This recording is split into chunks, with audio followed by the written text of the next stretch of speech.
Bonjour, ravi de vous retrouver ici à Bayonne sur le plateau de Plateforme Santé. Alors nous allons vous parler aujourd'hui d'un problème très masculin puisque nous allons vous parler de la prostate qui touche environ 2/3 des hommes de plus de 50 ans qui ont une prostate qui grossit. Alors on a la chance d'avoir des experts aujourd'hui et notamment le docteur Mathieu Imbert qui est urologue. Bonjour. Oui, c'est ça, bonjour. Bonjour et Marcel Ichou, bien sûr, mon compère. Oui. Bonjour. Alors tout d'abord, une question toute simple, la prostate, oui. À quoi ça sert? Alors la prostate, tout d'abord anatomiquement, elle est située sous la vessie, en avant du rectum et elle est placée sur la voie urinaire. Elle sert à partir de la puberté à fabriquer le liquide séminal et donc c'est un organe de la fertilité, un organe de la reproduction. Donc c'est une glande sexuelle. On peut dire que les spermatozoïdes sont générés au niveau des voilà, les spermatozoïdes sont générés au niveau des testicules à partir de l'adolescence. Ils sont acheminés via des canaux que l'on appelle les canaux déférents jusqu'à la prostate et au niveau de la prostate, c'est le lieu de stockage et surtout le lieu où les spermatozoïdes se mélangent au liquide séminal qui est fabriqué par cette glande et qui est l'ensemble constitue le sperme.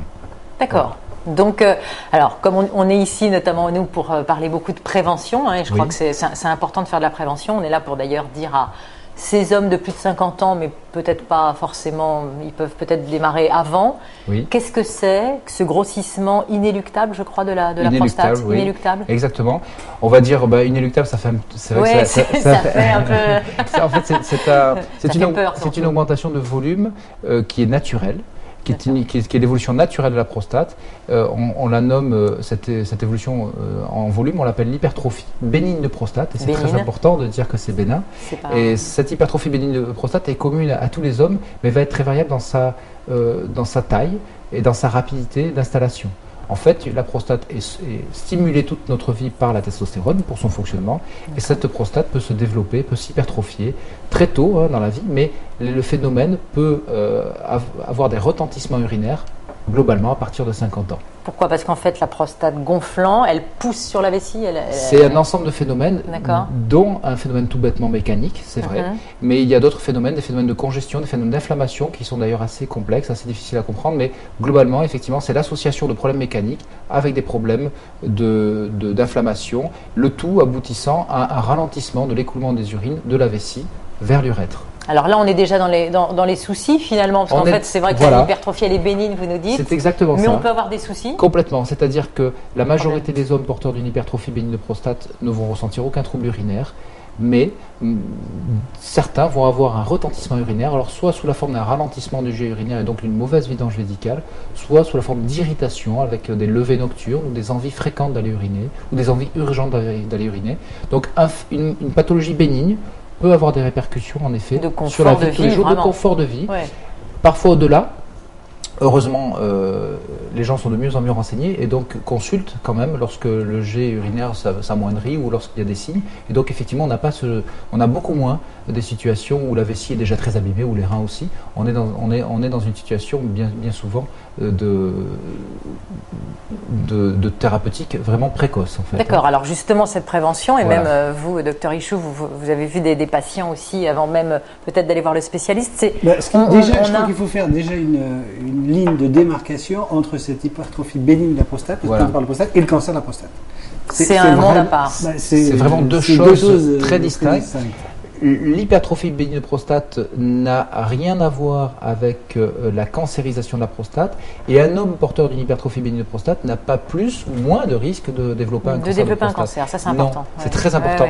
Le gros problème de ces deux affections de la prostate, l'une bénigne et l'autre maligne, c'est que malheureusement ça survient dans un même organe, dans une même tranche d'âge. Et donc du coup beaucoup de confusion et à nous de bien expliquer les choses. Et si je peux rajouter quelque chose, comme les patients consultent souvent malheureusement quand ils ont des symptômes, dans le cas du cancer de la prostate, il n'y a pas forcément des signes avant-coureurs, ou plutôt les signes peuvent survenir alors que le cancer a déjà évolué, d'où la prévention. Et je crois que c'est le maître mot, je vais vous laisser dire comment elle se pratique, mais c'est vraiment ça qu'il faut, le message fort qu'il faut faire passer, c'est la prévention du cancer de la prostate. C'est très important effectivement ce que vous venez de dire, de bien signaler que Et en effet, l'hypertrophie bénigne de prostate peut se manifester par des répercussions urinaires, donc des signes urinaires, alors que l'apparition d'un nodule tumoral dans la prostate va se faire à bas bruit, de manière très insidieuse.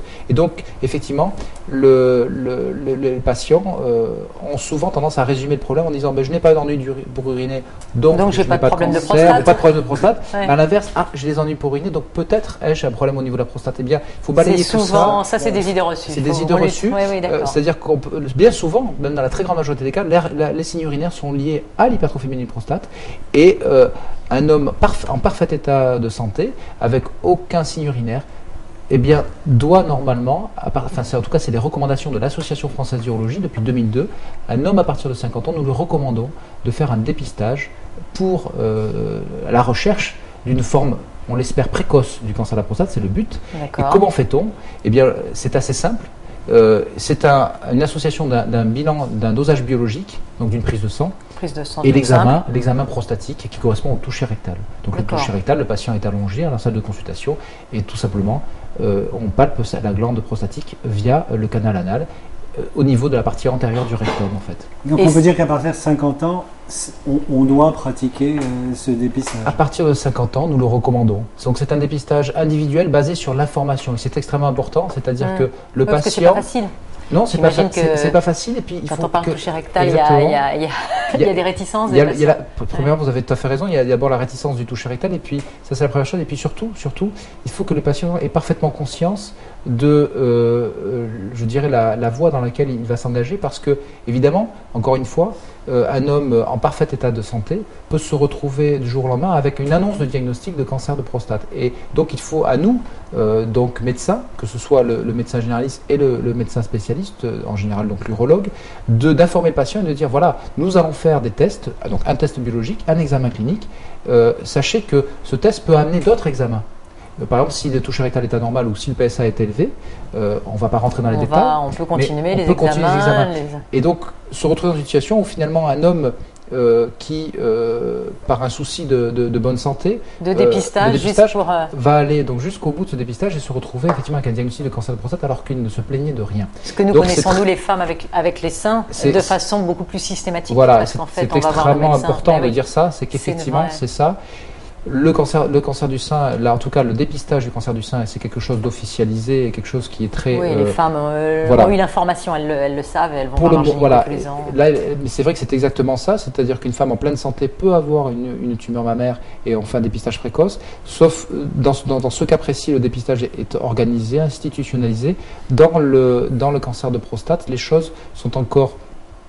à l'échelle individuelle, c'est-à-dire qu'on recommande pour un individu donné qui est informé de faire un dépistage individuel. Il n'y a pas encore de dépistage massif avec des annonces radio ou des annonces presse pour encourager les hommes. Mais alors là, on n'est pas là pour faire peur. Hein. Vous dites, on fait ce dépistage, donc PSA et toucher rectal pour savoir éventuellement si cancer de la prostate, mais aussi donc pour détecter cette hypertrophie bénigne. Bien sûr, c'est l'occasion de faire un bilan prostatique. Un bilan prostatique. C'est vrai, il y a un interrogatoire qui est donc bien conduit sur les troubles urinaires. On évalue effectivement le volume de la prostate, on pose tout un tas de questions, on informe, et à partir de là, effectivement, on peut se retrouver dans une situation de proposer à un homme de dépistage s'il accepte. Mais en tout cas, il faut qu'il accepte en ayant des informations suffisantes pour savoir que ça peut le conduire jusqu'à un diagnostic. Pour qu'il l'accepte, c'est aussi notre rôle, c'est d'informer et que... Et il vaut mieux prévenir que guérir, quoi. Clairement, à partir de 50 ans. L'avantage évidemment de dépister très en amont, j'imagine, comme tout type de cancer, ça soigne bien, très bien si on détecte ça très tôt. Non seulement on peut dépister très tôt et donc traiter très bien, mais il faut même de manière très nette. Même si, dans certains cas, on dépiste une maladie qui est déjà un petit peu avancée, eh bien, on va considérablement améliorer la qualité et même parfois la quantité de vie d'un homme qui a déjà une maladie un petit peu sévère, parce qu'on va anticiper sur chaque situation de la maladie. Donc, c'est avant tout, évidemment, vous l'avez dit, pour prévenir la maladie et vraiment la traiter au bon moment. Et puis, évidemment, si elle est déjà installée, intervenir très vite avec des traitements qui sont très au point aujourd'hui dans votre domaine. Qui sont très au point, qui répondent à chaque situation et dans chaque cas, dans chaque évolution de la maladie, oui. Donc on a des choses qui sont bien codifiées à l'heure actuelle.